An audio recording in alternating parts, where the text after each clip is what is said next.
Hi everybody, sorry it's been so long since I last uploaded any videos. I'm hoping to get back to filming more regularly soon. Today I'm going to do a disassembly on this Walther MPK, which is a very inexpensive UK legal carry knife. It is a nail neck slip joint. Yeah, so we'll cover that in a second or two. Before we cover that, we'll talk about some of the other issues. The detent system is horrendous. Always has been. It's got very nasty clicks to it, and unfortunately none of that has changed because the pivot screw has decided to leave. Oh look, a washer's decided to leave now as well. If you can't tell where my opinion's going with this one so far, yeah, well, yeah.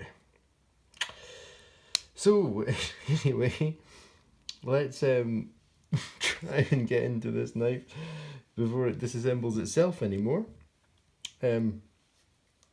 So for the sake of full transparency, I opened this knife up just a minute or two ago, basically just to make sure that that there wasn't going to be anything thread locked shut, so that when I filmed this, I knew that it would all open up okay without having any drastic issues. So I took the pivot screw out, and I found quite a lot of, was almost like a metal powder on the inside of the pivot screw, which is not very good, especially since I'd only ever adjusted the pivot screw very little since I got it, and other than that, I'd only taken it out once, which was just a few minutes ago. And I just thought it must have been dust that had got into the action as a result of something that I'd done, something along those lines. But now I'm getting quite convinced that it is actually the threads on the pivot screw that have disintegrated.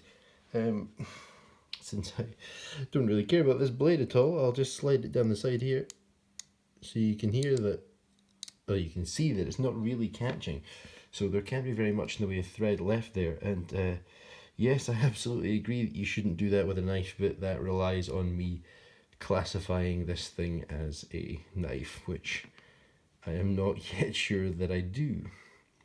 So this is quite interesting construction wise here. We have yes, plastic molded backspacer with two little lumps on it, one of which locates into each side of the handle and slots on there. So when the knife is together, oh no, I stand corrected, there is another one. So there's these two, they look to be brass actually, and these two segments that look like they are supposed to be kind of Chicago screw parts, but I've never touched the screw on the, oh, I was about to say I've never touched the screw on the back of this this handle here, but apparently it's falling out anyway, so that's very reassuring as well. We'll just try and take that out so that it doesn't fall out and disappear in a minute or two. And I also want to kind of make note of the fact that I would love to be using a proper driver, but with my normal kind of knife maintenance kit, I have a various amount of Torx. I have a Phillips spanner bit for Hinderer stuff, some hexes, but mostly Torx. Then got the bit set that I EDC, that kind of thing. No flathead small enough except the flathead on my SOG Power Pint. So there we go. Now we've got the halves of the knife apart. Well, actually, just push that out and we can have a look here. I'm going to be jumping around a little bit, but that's because there's quite a lot to unpack here.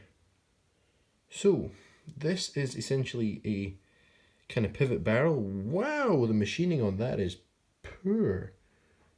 The big lines across there, that's not very good. And then the pivot screws themselves are very unusual.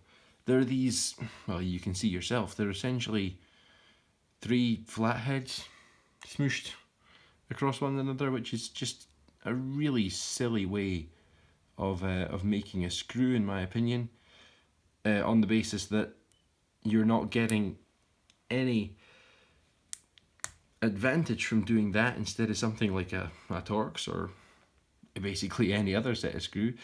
and you're still having the same problems that you have with flatheads. I mean, the bit will still slip out to each side as you're screwing, and it is a massive pivot.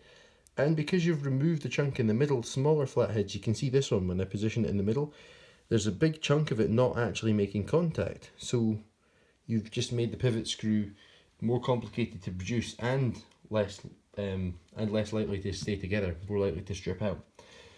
Obviously, they are also using horrendous materials for this pivot screw because it really is dead already after very, very little. Yeah, so let me just try and thread that back in here. There we go. So, no, I thought it was tightening up there, but it's just free spinning, and you can see that it actually is still wobbling even though the whole threaded part of the screw is threaded in.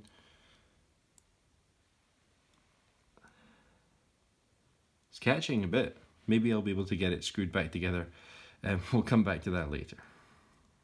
Hopefully I'll be able to screw it back together properly. We'll have a little look at these washers while we're here as well. These are Teflon washers. They are not remotely round. The hole in the blade is actually round, so we'll just put these up next to it, and you'll be able to see that neither the outside nor the inside of these Teflon washers is actually very round at all. This one's got quite a notch out of it, and the inner hole is a mess. So they're not very good. The pivot barrel, I guess you would call it. I don't know why it isn't attached to a screw on one side. That would have been quite good. Yeah, it is D-shaped. Slots into both sides of the frame. Yes, both sides of the frame are D-shaped for it, which is something, I guess. At least it's not free spinning. These detent bars feel horrible for opening and closing a knife. It feels like there's a great deal of flex in them. Yeah, they are very, very flexible up and down the way. And the detent ball is relatively proud, so it's catching quite strongly, which is what I'm feeling. But then the bars are flexing before the detent ball is disengaging. So you have this horrible feeling of the bars flexing in the open position before it finally gives and actually closes, which is fairly horrendous, really. I should also say this is not an expensive knife. It is about a £12 knife, a £13 knife, something like that. But yes, unfortunately, I do still expect far better from modern production. This backspacer is just unbelievably cheap feeling, and you can see all sorts of different injection mold kind of marks in this. Yeah, that's not particularly nice. Both sides of the frame are very almost identical, except kind of a mirror image of each other, of course, and one has a nail nick cut into it. Which brings me on to another problem with this knife. Why on earth do you do a tactical style UK legal carry knife, under 3-inch non-locking knife, and then not even have it be one hand opening? This is a tactically styled, tactically branded Walther tactical knives. There it is, the MPK there. Yeah, tactical style, tactically branded knife that is a nail nick. I mean, it doesn't make any sense. It's such a bizarre way around to do things, especially since what you get then is a knife that looks more tactical and looks, I don't think I'd really say threatening, but hopefully you can tell what I mean there. It's a more aggressive looking knife than, say, like an Opinel or a more traditional style folder.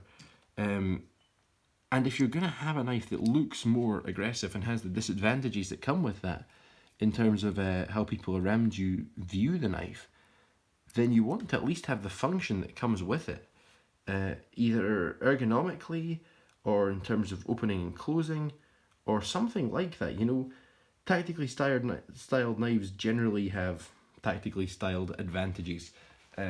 It's not really the best example, but it is what's on the table right now. So here is Hinderer XM Slippy. This is also a UK legal carry knife. It is quite tactical looking, but it has the ergonomics to go with that. Is the forward finger choil to go with that. it has advantages from the kind of tactical looks of this knife. Where this knife, shape-wise, is very almost a traditional. And then it's a traditional that doesn't have any advantages of being a traditional. You know, people are still going to view this as quite a modern knife because of the way it's styled. And yet you can't open it one-handed. It certainly doesn't flick open or close itself particularly nicely either. It's apparently quite a pain to put back together, because if I put it down on a flat surface, this pivot is raised, well, lowered, I guess, depending on what way up you are. Basically, it's sitting too high above the ground when I put it down, high enough that it'll fall out. So I kind of have to hold it and push the detent bar down, and then try and get everything in position. So we'll see if I can manage that. If not, I might need to have a little think about this, because I'm sure there is an easier way than the way I'm doing it. Currently, if I line that screw up, I should be able to kind of pivot this into place. No, see that now, that washer's high up, and the stop pin's falling out. Okay, so we're going to have a better think about this, and I think that's going to start with me just removing this pocket clip so that I can sit it down on a flat surface, which probably would have been a very good idea to begin with anyway. So it's probably where I should have started. There is a little bit of blue Loctite on each of these screws, which is quite nice to see, on some of these screws at least, which is, it's nice. I don't mind companies putting a little bit of blue Loctite on things. I think that's the right strength of Loctite if you're going to be sending something out, at least something that can be disassembled in the way that this can. So there's that positive at least. The detent bars on this knife are really quite aggressive. And by that I mean they're quite strongly sprung. They push up quite a lot. So it actually takes a fair amount of force to get this knife held down in order to get it together, which is why I have my doubts that the pocket clip, the pivot screw will actually hold it together anymore, but we'll see. I think I will be doing a full review of this knife at some point, although if you've watched this, you can probably guess what my opinions on this thing are. I'll give you a hint, it's not positive.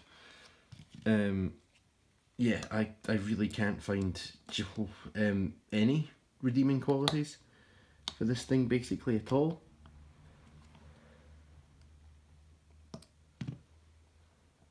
That's in the wrong place. Blade stop has fallen out.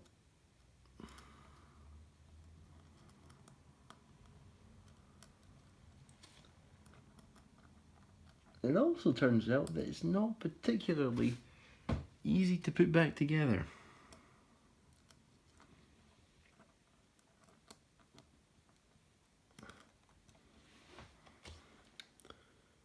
Am I going crazy here? Am I putting this in the wrong hole? No, I don't think so. Right, okay. So, backspacer is in position. Blade and washers are in position. I'll try and drop the other side of the frame on now. That sounded quite good. So I'm just going to keep as much pressure down on that as I can manage to until I've got some screws in to hold it in place. Starting with this one because it's one of the only ones that screws into a piece of brass in the back and actually holds a knife together. Oh, and it's just about stripped out there. That's lovely. I didn't have my angle right, so that's not really the screw's fault. But I would certainly give some credit to the screw because it just didn't need to be the world's smallest flathead. Right, so I'm picking the knife up now so I can get to the other side of the screw that I've just put in and hopefully tighten them both into the brass in the middle a bit to give this knife a bit of structure, hopefully. Dropping in the screw that fell out entirely of its own accord on the back.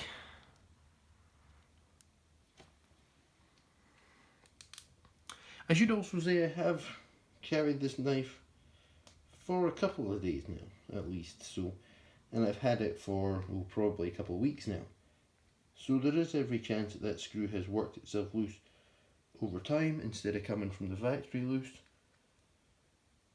But it's still not particularly impressing me. Okay, so I think we're back together now except the pivot screw, which is going to be our big problem. So let's just have a look.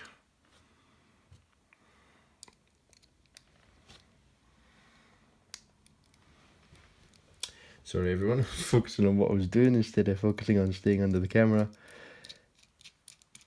This just feels like it's completely free spinning. I'm trying to push the side of the knife together to give it as much room to grip as I can. But I just don't think it's going to. Right, it may just not have enough thread to grip since it seems to be damaged. So what I'm going to do is loosen off the pivot screw on the other side, which is better, and push it across.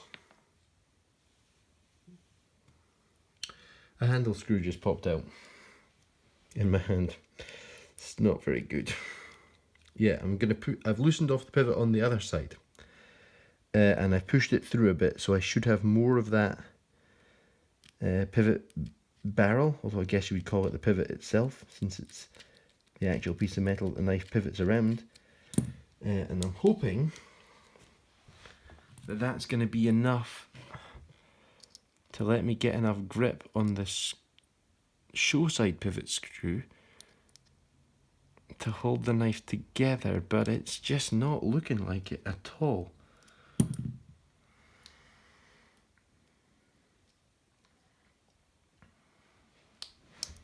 Yeah, okay, so I just thought I had it in and I let go a bit, and as you can see the knife has sprung open again.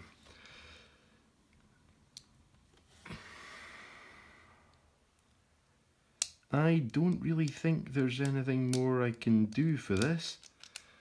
I think this is it's just gonna die, I think.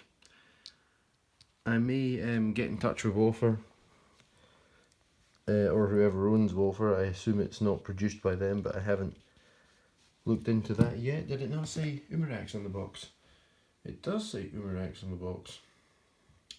Which is a bit of a shame. I've got a higher expectation from Umarax than the quality I'm seeing on this product here, so I'll probably attempt to get in touch with their warranty department and see what they say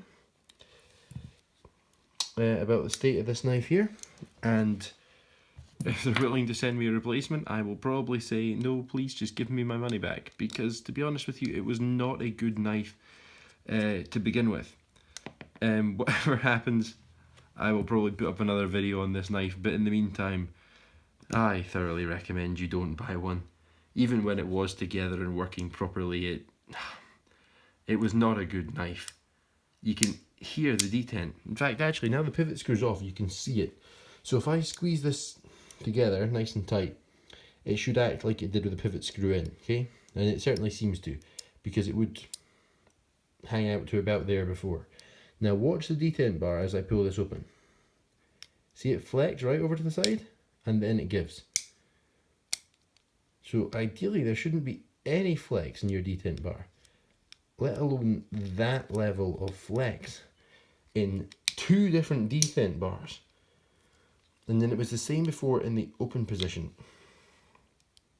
Yeah, so look at that. So as I go to close this knife, that detent bar is just flexing right up, and it may, no, okay, so it doesn't flex quite to the point where it touches the top of the rest of the frame, liner, sorry. But yes, no, this is not good, not good at all. If you've got one of these, please let me know in the comment section how you found it, or if you've dealt with Walther's warranty at all. Please let me know how you got on. Like I said, I probably will put up another video about this, but I have no idea what that will be like. It depends on how they handle it. It won't be good, though, to be honest. It was a pretty bad knife. Before its pivot screw gave up after having been adjusted a tiny amount. So I think that's going to be it for today. Not really a happy ending, but what can you do? We'll see what Walther's warranty can do. Thanks for watching.